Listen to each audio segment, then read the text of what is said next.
Third part जो कि है सब्सट्रैक्शन। हमने पॉलिनोमियल में क्या क्या पढ़ा था उसको एक लेकर के क्विक रिवीजन पहले एक छोटा सा हम लोग कर लेते हैं।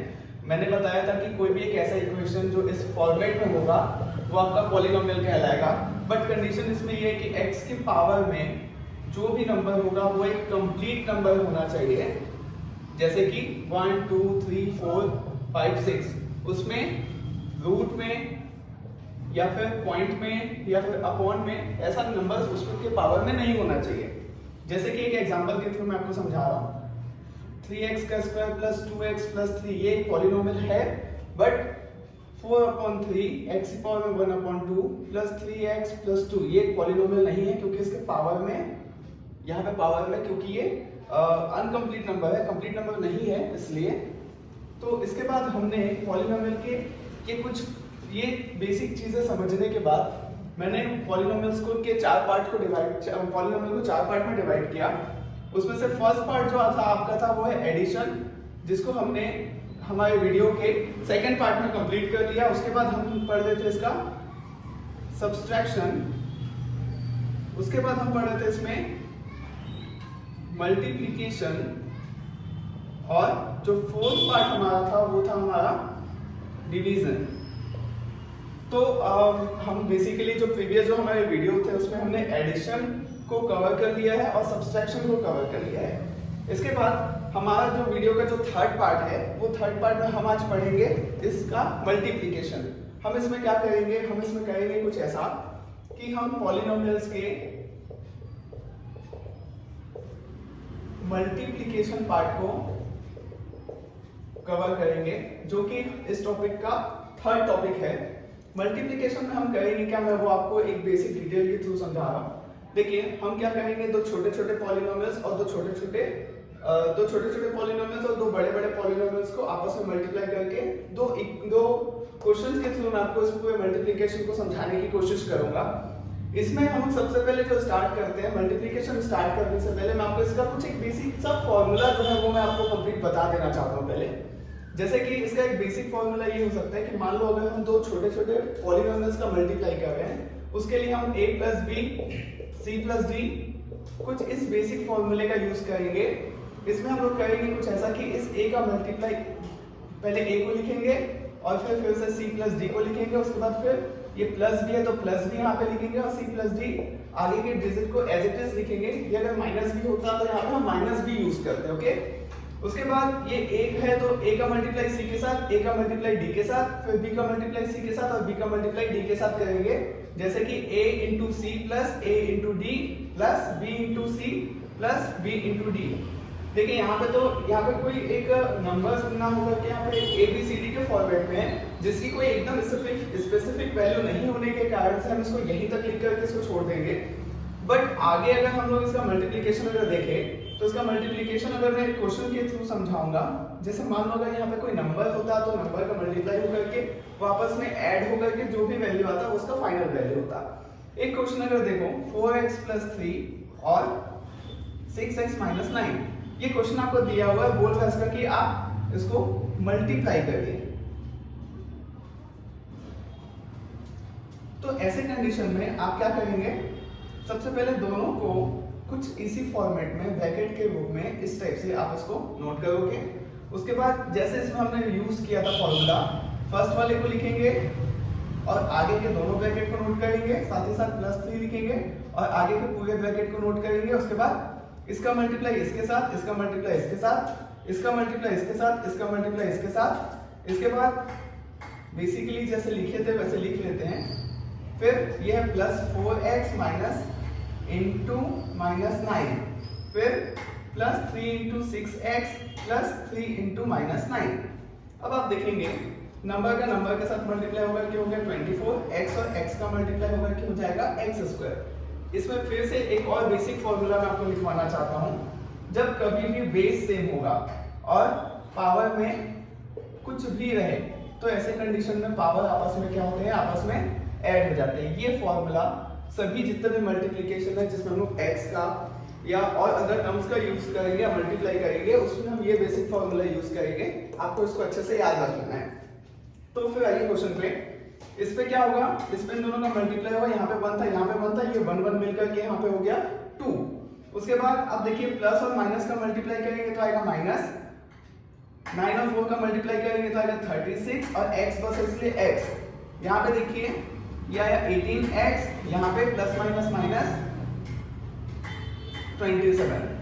अब जो x वाली जो वैल्यू है उसको हम आपस में सॉल्व कर देते हैं। वो आएगा 24x² माइनस, ये दोनों आपस में प्लस माइनस होने के कारण आपस में घट जाएगा और घटने के बाद आएगा सिर्फ 18x माइनस 27। बड़ी संख्या में माइनस होने के कारण से ये हमारा जो आंसर आया है वो है माइनस में होगा। तो इस टाइप से हमारा जो सॉल्यूशन होगा, दो छोटे छोटे पॉलिनोमियल्स को हम इस टाइप से सॉल्व करेंगे। ठीक है, अब आगे आइए। इसके बाद मैं आपको ये बताना चाहता हूँ, जैसे आपने क्या किया, यहाँ पे छोटे छोटे नंबर्स का मल्टीप्लाई किया, सेम वैसे ही अब हम क्या करेंगे, थोड़े से बड़े नंबर लेंगे और उनका मल्टीप्लाई करेंगे। देखिए जैसे कि आपको दिया गया है a plus b plus c और a plus b plus c और x, या कुछ भी आप ले सकते हैं इसमें। जैसे कि इसमें a plus b c plus d दिया है, आप इसमें x plus y plus z और a plus b plus c एक फॉर्मेट है, बस इसको मैं आपको समझाना चाह रहा हूँ। इसमें क्या करेंगे, जैसे इसमें 2 डिजिट का यूज किए थे, वैसे इसमें 3 डिजिट का यूज करें, 3 डिजिट का है। जिस फॉर्मेट में इसको सॉल्व किया उसी फॉर्मेट में इसको सॉल्व करेंगे, बस ये थोड़ा सा बड़ा हो जाता है, ये थोड़ा सा छोटा है। ऐसे कंडीशन में हम क्या करेंगे, देखिए पहले x को लिखेंगे a plus b plus c, उसके बाद हम y को लिखेंगे, फिर से a plus b plus c, फिर हम z को लिखेंगे a plus b plus c, उसके बाद इसका इसके साथ तीनों के साथ इसका मल्टीप्लाई सब में वैसे ही करेंगे, x into a plus x into b plus x into c, then y into a plus y into b plus y into c plus z into a plus z into b और plus z into c। इस format में हमारा जो भी equation रहेगा वो इस तरीके से कुछ सॉल्व होगा। देखिए यहाँ पे जो ये फिर से मैं बताना चाह रहा हूँ, जैसे यहाँ पे ये इसमें a और b के फॉर्मेट में लिखा हुआ है तो इसकी कोई वैल्यू हम पुट नहीं कर सकते, सेम वैसे ही यहाँ पे भी x और y z और abc के फॉर्मेट में लिखा होने के कारण से ये यहाँ पे भी कोई वैल्यू पुट नहीं कर सकते, और जैसा हमारा जो आया हुआ सॉल्यूशन वहीं तक उसको रखेंगे।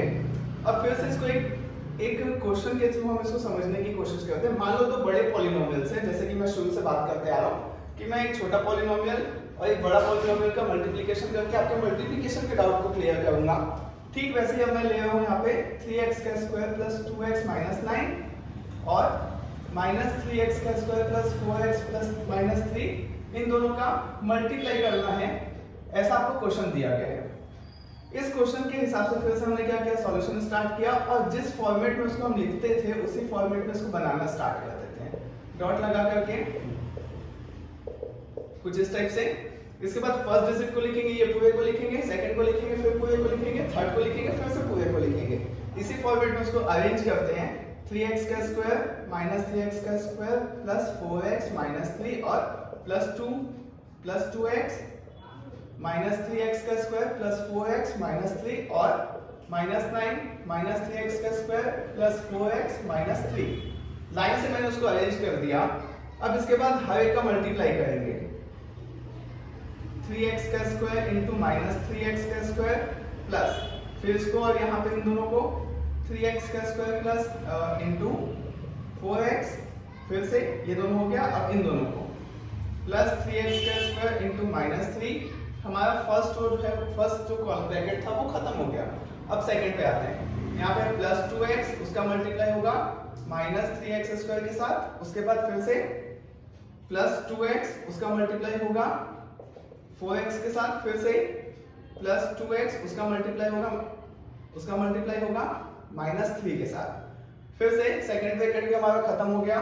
उसके बाद माइनस 9 इसका मल्टीप्लाई होगा माइनस 3x स्क्वायर के साथ, फिर से माइनस 9 इसका मल्टीप्लाई होगा 4x के साथ, फिर से माइनस 9 का मल्टीप्लाई होगा माइनस 3 के साथ।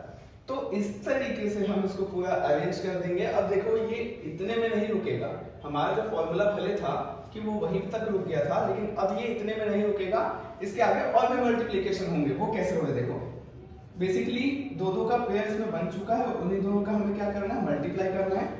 आप देखेंगे 3 और 3 मिलकर के 9, प्लस माइनस मिलकर माइनस और x स्क्वायर मिलकर के x की पावर हो गया 4। फिर इसमें देखो 4 3 हो गया 12, x की पावर में 3, यहाँ पे 2 है, यहाँ पे कुछ नहीं मतलब 1, प्लस माइनस माइनस 9x की पावर में 2, फिर इसमें आप देखो प्लस माइनस माइनस 6x की पावर में 3, यहाँ पे आप चेक करो 8x की पावर में 2, यहाँ पे प्लस माइनस क्या होगा माइनस 6x, फिर माइनस माइनस प्लस 27x का स्क्वायर, फिर इसमें माइनस 36x और उसमें प्लस 27। अब इतना सब करने के बाद इसको डिसेंडिंग ऑर्डर में, पावर के डिसेंडिंग ऑर्डर में इसको अरेंज कर देंगे। जैसे कि देखो इसमें सबसे ज्यादा पावर कौन सा है, x की पावर 4 वाला, तो मैं इसको पहले लिख लेता हूँ। उसके बाद दूसरा जो है वो कौन सा, एक ये और एक ये, पावर 3 पावर 3 वाला, दोनों को मैं एक जगह पे लिख लेता हूँ। उसके बाद आप देखेंगे ये वाला मतलब पावर में 2 वाला, उसको पूरा एक जगह पे लिख लेता हूँ। उसके बाद x वाला जो है उसको लिखेंगे, x वाला कौन सा है, ये है माइनस 6x माइनस 36x और एक जो नॉर्मल बचा हुआ है 27। अब इसको हम सॉल्व करेंगे, x की पावर में 4 कोई नहीं है, ये ये दोनों एक साथ आएंगे, फिर ये तीनों एक साथ आएंगे। इन दोनों में क्या होगा, देखो प्लस माइनस होने के कारण से घट जाएगा, लेकिन बड़ी संख्या में बस प्लस होने के कारण से प्लस लेंगे। उसके बाद इसमें हम क्या करेंगे, सबको आपस में सॉल्व करेंगे। ये दोनों आपस में सॉल्व होकर कितना होगा, या ये दोनों को पहले आप सॉल्व कर लो तो -1 बचेगा, और 27 में से 1 जाएगा तो कितना बचेगा 26x², फिर यहाँ पे -42x + 27। तो आप देख सकते हैं कि ये हमारा जो है वो फाइनल आंसर आ गया है। आई होप कि आपको ये मल्टीप्लिकेशन का जो मेथड है, मल्टीप्लिकेशन की जो टेक्निक है, बेसिकली इस फॉर्मूले से आपका जो कॉन्सेप्ट है वो थोड़ा सा क्लियर हो गया होगा। फिर भी अगर आपको लगे कि यहाँ पे कोई भी डाउट अगर आपको आ रहा है तो बिल्कुल आप मुझसे कांटेक्ट कर सकते हैं। मैं इसका एक और डिटेल में वीडियो बना करके आपको समझा सकता हूँ, बट आप कोशिश करिएगा कि इसमें से समझ आ जाए। इनकेस अगर नहीं आता तो आप मुझसे कांटेक्ट कर सकते हैं। तो यहीं पे हमारा मल्टीप्लिकेशन का ये जो पार्ट है वो खत्म होता है।